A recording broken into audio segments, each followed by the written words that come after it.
ሀገራትን ደህንነት ስጋት ላይ የሚጥሉ ወይም ሊጥሉ የነበሩ አደጋዎች ሁሉ በዳሰሳ እንደው ጥናት ቢሰራ በአመዛኙ አደጋውን የፈጠሩ ሰዎች ማንነታቸውን አጭበርብረው ነው። 9/11ን ጨምሮ ማለት አይደንቲቲ ፍራውድ ነው። አይደንቲቲ ፍራውድ እና ቴፍት ቦዝ ኢኮኖሚካሊ ኤንድ ፖለቲካሊ ከፍተኛ ክራይሲስ ይፈጥራሉ።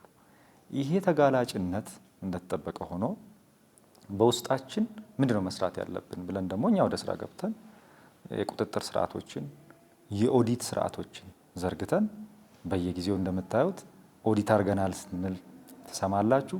ይሄን ያክል ሰዎች ይሄን ያክል ሰራተኞቻችን በብልሽት ውስጥ በመገኘታቸው በወንጀል ተጠያቂ ሆኑ እንላለን። አመራሮችም ሳይቀር ኦፕሬሽን እየሰራን እጅ ከፍንጅ ሲደራደሩ ያዝን እያልን ጠንካራ የቁጥጥር የክትትል ስርዓት ዘርግተናል። ይሄን ማንንም ሰው ሄዶ ማረጋገጥ ይችላል፣ ልምድ ሊወስድበትም ይችላል። ዛሬ ሰራተኛችን ቢሮ ውስጥ ያለው እንቅስቃሴ በካሜራ ከመታየት አልፎ ባልታወቀ መንገድ ውጪ እንኳን ከደላላ ጋር ሊደራደር ቢሞክር የጊዜ ጉዳይ እንጂ እንደሚያዝ ይገባዋል። ትሬንዳችንም የሚያሳየው ይሄ ነው። ባለፈው ዓመትም ዘንድሮ ተጠያቂ ካደረግናቸው ደላሎች፣ ባለጉዳዮች፣ ሰራተኞቻችን ውስጥ ፕሮባብሊ በጥቆማ ለኛ የተሰጠን ከኛ ተቋም ውጪ 2% አይሆንም።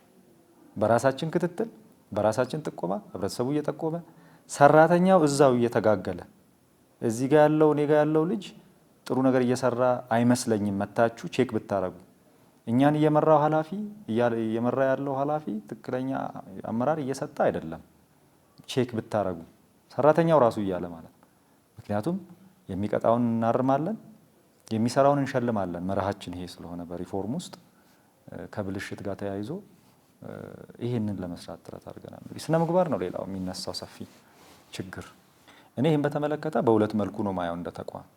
የስነ ምግባር ብልሽት ሁልጊዜ ሲነሳ የመንግስት ተቋማት ጉድለትና ችግር ብቻ ተደርጎ ይወሰዳል።